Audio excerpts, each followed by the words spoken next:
Hey, thanks for checking out Nuts and Bolts with Tone. Today we're going to talk about a 2014 E150 that won't come out of park.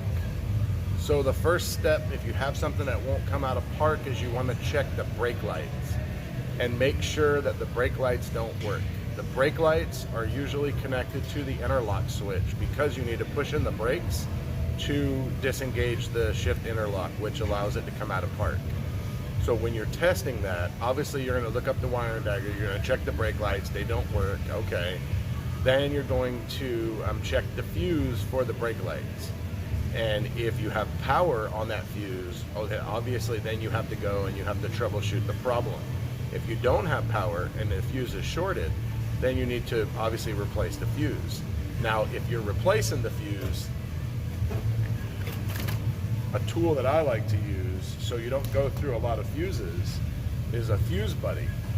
So I have one here and it looks like this. It's a fuse saver. I bought this because I had a Mitsubishi that was shorting due to a door lock actuator, and I went through 10 fuses to find the problem. So you just plug in, you're going to take the fuse out, you're going to plug whatever end in is appropriate to the vehicle. In mine it was this one, and you find the circuit breaker that's appropriate for that, and mine is here. Well, the bad thing is if it pops this circuit breaker, a lot of times you have to disconnect the electrical connector to reset the circuit, and then you can do it, you can keep checking it. And mine came in a box like this. Mine has like a 10, 15, and 20. They make kits now, they have like 5 or 6 or 7 of these different things of different amp ranges. So in this, all right, so in this case, back to the problem. So I found the fuse was shorted, and I put my circuit breaker on there and everything worked fine, had no problem. Brake lights worked, came out of park, I couldn't get anything to fail. And so at that point, it's most likely not a shorted interlock switch. So then you're going to start looking around. Well, if you have anything ever that has to do with brake lights popping, the first step, is obviously you're going to go to the brake lights. You're going to check them. You're going to pull the lenses out. So I pulled both of the side lenses out. It's a van, so I didn't look up. So I pulled both of the side lenses out, checked them. Bulbs look good, wiring looked good, didn't see any problem, took the bulbs out. A lot of times you can see signs of shorting in a light socket if the socket's bad. So then I look up and I find the third brake light is sitting up like this and one side's out of it. So I go find the one screw on the passenger side is like barely in, but it's in enough where you can only lift up the light. You can't get it out. And the screw won't come out because it's got a rivet nut in there that's stripped. So I had to grind off the top of the screw to get the third brake light assembly off. Then I had to grind out the rivet nuts and replace them. All right, so then I had to check it out, and then I found that 2 of the wires, the power wire to one of the light bulbs was bare. You can see where it had been chafing. So most likely this assembly was wiggling around and moving around, causing the wiring to rub, and then in turn causing it to open up. And it also had just been raining, and so I don't know if the rain and the wire shorted or if it touched ground and shorted. I'm not sure. So what I'm going to do is we're going to go to the back and we're going to test this. And when I tested it, I found one of the bolts did not work. We're going to talk about that. I'm going to show you how to test for something like that. It's really simple, but we're going to do it. I'm going to talk about some logic, about behind diagnostic thought process, and how to narrow down a problem. And let's check it out. Okay, so here we are at the back of the van. We have a short. One of these wires here is rubbed straight through right there, and the third brake light assembly had stripped rivet nuts, and so this side was in, but it wouldn't come out, and so the assembly was lifted up like this, and it was having an intermittent shorted brake light fuse, causing it not to come out of park. So we're going to test this now. One of the brake sockets doesn't work. The wiring to this light, I believe, works, but this one does not. So we're going to test that now. Got everything set up. I'm going to hit the brake lights now.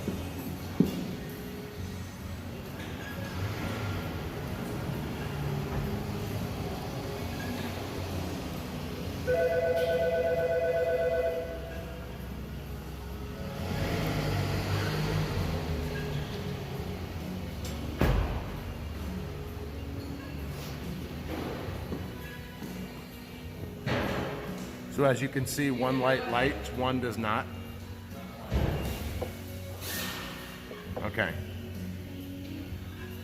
So it looks like it's got a bad socket. But we're gonna test for this anyways.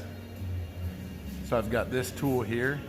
This is really good for cutting open electrical tape on harnesses without piercing the wire. So we're gonna do that now.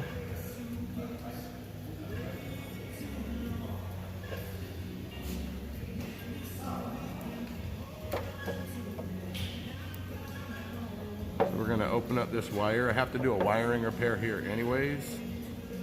So we're gonna open up this wire and we're gonna look at how we would test this. If it didn't work, which right now it does not work. So I'm gonna use these bed of nails. These open up. We've got the power probe here. So we're gonna hook here to positive. This should be battery power.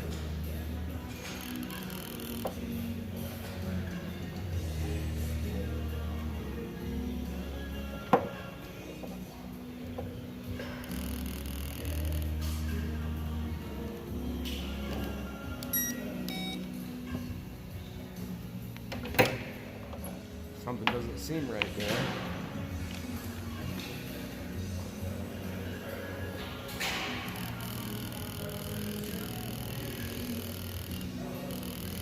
Something is not right with my power probe.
ground. So if we were testing this to see why it wouldn't work, if this bulb didn't work at all whatsoever, then we would know we have a bad socket. And that's what would be wrong here.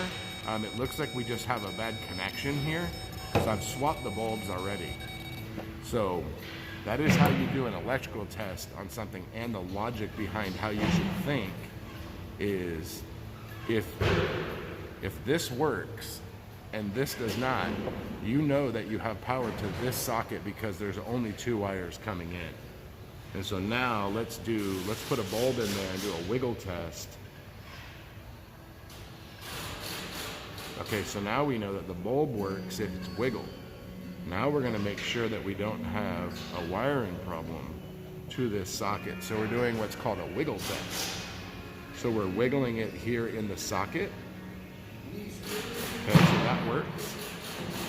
So we're going to go, so I'm holding this socket so it doesn't move, so the bulb doesn't move either. So we're going to go down here to the connector, and we're going to wiggle the connector all around. And I don't see anything shorting out, so everything seems to be working. So we're going to call this one good. We're going to do a wiring repair and call this good. I can see some of the rubber coming out here by this wire, which kind of indicates that maybe this socket's getting hot. But that's how you test a circuit like this. Pretty simple. You start up at the front, which is what I did. The vehicle came in and it had it wouldn't come out of park. Okay, so now that we've determined that we have a bad socket, what I did was initially I was told that the harness wasn't available. It's a harness that disconnects there, and we just looked up to see if we could find just the sockets.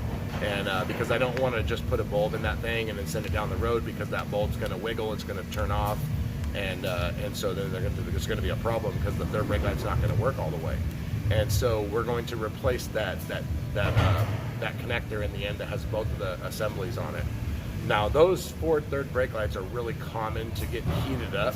A lot of times it's like a rubberish connector, and a lot of times you'll take it out and it'll be all swollen and melted. A lot of times it's melted and you can't get it back in the third brake light assembly. So I hope I taught you something here about simple electrical testing and diagnostic thought process. And thanks for checking out Nuts and Bolts with Tone. Hit the like button, hit the subscribe button, hit the bell, you get notified of my future content, which you'll want to see. And also check me out on Instagram at Nuts and Bolts with Tone at Instagram for my daily life as a mechanic. See you next time.